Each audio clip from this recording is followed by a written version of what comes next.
It's your boy Sensei Lit Glove, the bald head black anime nerd, back with my review of One Piece manga chapter 965, The Korazumi Clan Conspiracy. And this was a very information-packed chapter. Like, it's a lot to unpack because we get a lot of different pieces of information that can lead to a whole lot of shit.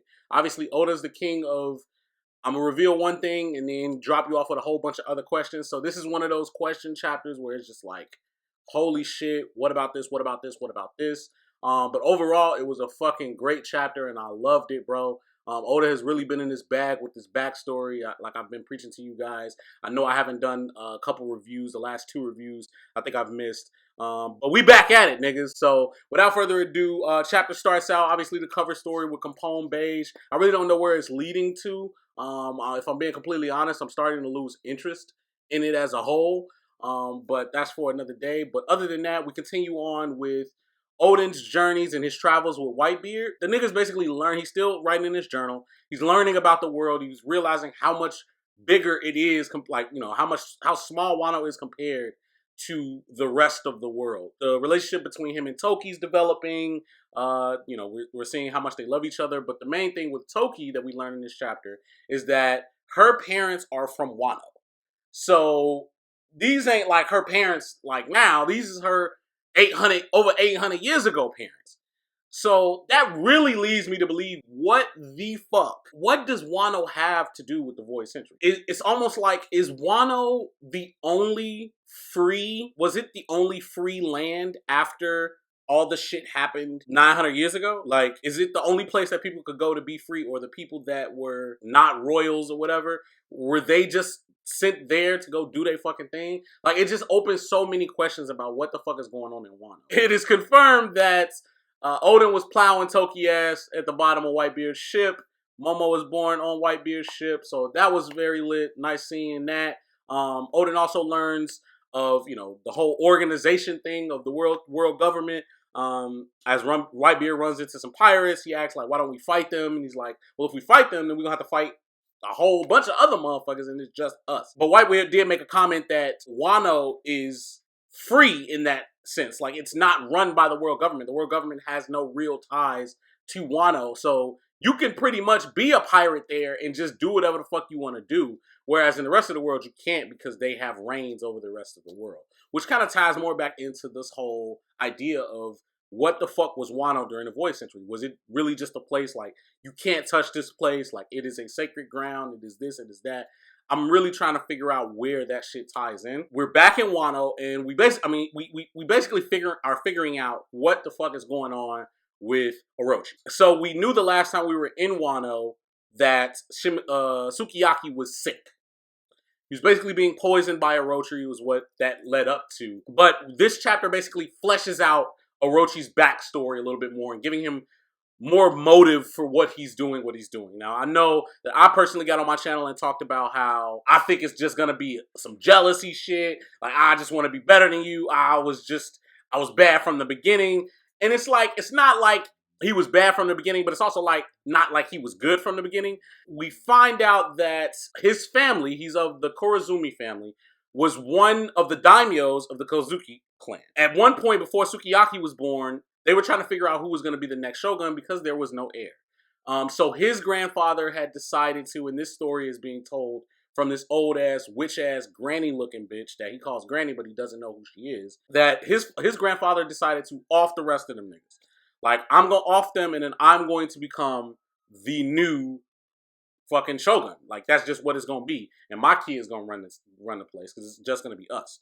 But lo and behold, Sukiyaki is born, and therefore they find out about all of them. A little tidbit of information was that we already knew that Toki's family was from Wano, but we didn't know that her family was daimyos. The Amatsuki clan is also one of the daimyos, so that means like Toki's not ancestors, but like her great grand nieces and nephews and shit continue to live on after she went into the future however many times she did. As far as the Orochi stuff, the entire clan got disbanded. They got shunned. They was like all fucked over, and so they basically grew up in the slums. The grandfather of the Korazumi clan was made to commit suicide. But he thought that he did it on his own. So it turned his story into more of a revenge story, and that's actually pretty interesting. But it's still snakish as fuck, because who is this grandma bitch that you listening to? We find out that she has the ability to. She basically has Mr. Two's ability, but obviously it's not his ability yet because it's her ability. Where she can shapeshift into whoever she touches, and this leads into the plot. So the snake shit come in when we find out that the grandma has been manipulating him from the beginning. I don't want to say manipulating, but just driving him to do these things based off the story she told that we don't really know how much credence it actually has. He was told, get a whole lot of money. Utilize Wanos for their weapons and shit, and you can get people that are real strong on your side. So that's like alluding to the whole Kaido situation. That's alluding to what's going on with CP0 right now. It's like a whole bunch of shit, and Oda is really doing this very fucking well. But not only that, she has been helping him out by transforming into key figures like Odin, transforming into Odin to get him a job in the castle. Lion, that wasn't really Odin doing that, as well as transforming into Sukiyaki. To basically say, hey, yeah, I know I'm sick, but you know, I want Odin to succeed me, but since Odin isn't here, we can have the person he looks at like a brother, who she lied and said that he's a brother, succeed in his stead. And that's like the plan, because they're going to put themselves in a position where it is okay for him to be in that position. So when Odin comes back, they're going to oppose him. He's the last Kazuki, and it's done. They don't know that Odin has a child right now. They don't know any of that shit. They just know he's out there doing whatever the fuck he's doing. So that shit is fucking insane to find out that he been snaking them the whole fucking time, begging for money. He wasn't like, you know what I mean? And he never really said anything. And Yasui really approaches him like, yo, why didn't you ever tell me that you were part of the Korazumi clan? Like, we would have been told your ass, get the fuck out of here, bro. You're tweaking. While it makes me understand Orochi a little bit more, not future Orochi, because future Orochi is trash. But the current Orochi, while it makes me understand him a little bit more, he's still a snake-ass nigga, and he's still trash as fuck. And I'm not rolling with his ass. Like, I fucking hate that nigga. Like, that shit is insane, because that really means that Sukiyaki probably been fucking dead. Odin been on the sea for like, what, 2 years? 2 years? So the last time he saw his dad was the last time he was going to see him alive. So he probably been dead. Because if she was faking the shit, the nigga probably was dead a long ass time ago.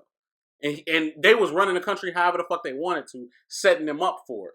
Like, all of that shit. Another key thing that I think with the granny, it was stated that she was not on Wano for quite some time. So what the fuck was she doing? Like, you know what I'm saying? I really think she was probably part of the Rocks Pirates to some degree, or she was partnered with Kaido.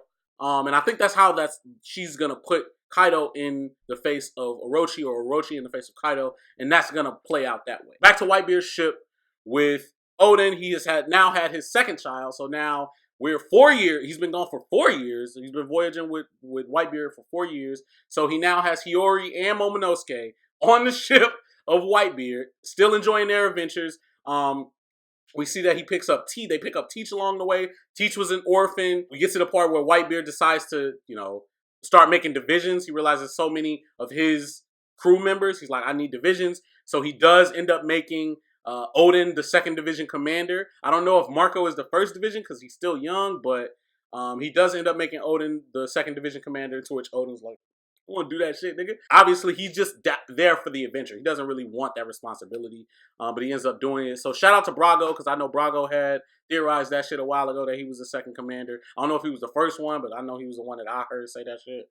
So shout out to him. Lastly, we get this beautiful fucking panel at the end. They arrive at an island that is similar to Kushina Island, where Luffy trained, but it's probably not there because that's in the Calm Belt and they in the New World, where Gold Roger's crew is at beating the fuck out of some no-name ass fucking Marines. And we get that beautiful fucking panel of the Roger Pirates looking swole, buff as hell, Rayleigh with the drip, Roger with the drip, fucking Buggy actually doing shit, Shanks ass with the double hats, eating chocolate on a nigga body that he just off. Like, the shit was fucking, I loved it. But apparently, they're going to clash next chapter if Oda doesn't, you know, hit us with the off screen. Because Roger's basically saying, you know, oh shit, you know, Whitebeard, I ain't seen him in a minute.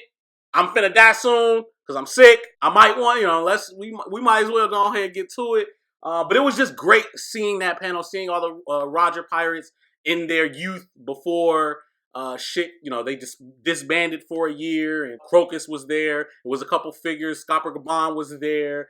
I think one dude that kind of looked like fucking Douglas Bullet was there, so I don't know if he's canon, but he had the headphones and shit, so I might be rolling. But it was just fucking hype, man. Excellent fucking chapter, like I said. As far as for the future, I hope that we get this fight. If we don't get Roger versus Whitebeard, then we gotta at least get Rayleigh versus Odin. But obviously this is the switch. Odin's about to go with Roger now. Like, that's just what it's gonna be. I don't know if he brings Momo and Toki with him, because in that other flashback that we saw, I don't think that they were there. So I think that Momo, Hiyori, and Toki end up getting sent back to Wano, which could be a major plot point, because obviously Orochi's in charge. He's gonna find out that they are related to Odin, and it's like, all right, I gotta off these niggas too. If we trying to off Odin, we gotta make sure he got air and all this other shit. I can't do that. So in my mind, Odin sends them back. When he finally, comes to a realization, look, I really need to open these borders to Wano because the world is so good and blah, blah, blah, and blah, blah, blah. He goes back to Wano. It's a trap. Kaido's there. He has his family. He has the rest of the retainers. He's either you or them. Come on, I'm off all you niggas. Fights Kaido, gets executed. Then they trying to kill everybody else. Toki sends everybody to the future. That's how I see it going. But we shall see. Like, comment, subscribe, guys. Fuck with your boy, Sensei Late Glove. Follow me on Twitter, @Sensei Late Glove. Follow me on Instagram, @Sensei Late Glove. Let me know what you thought of my review down in the comments below. Let me know what you thought of the chapter down in the comments below. The shit was fucking lit. What do you want to see in the future chapters, man? Who's stronger, man? Odin or Rayleigh, bro? I'm Team Rayleigh, so we with it. But other than that, man, Sensei Late Glove, out.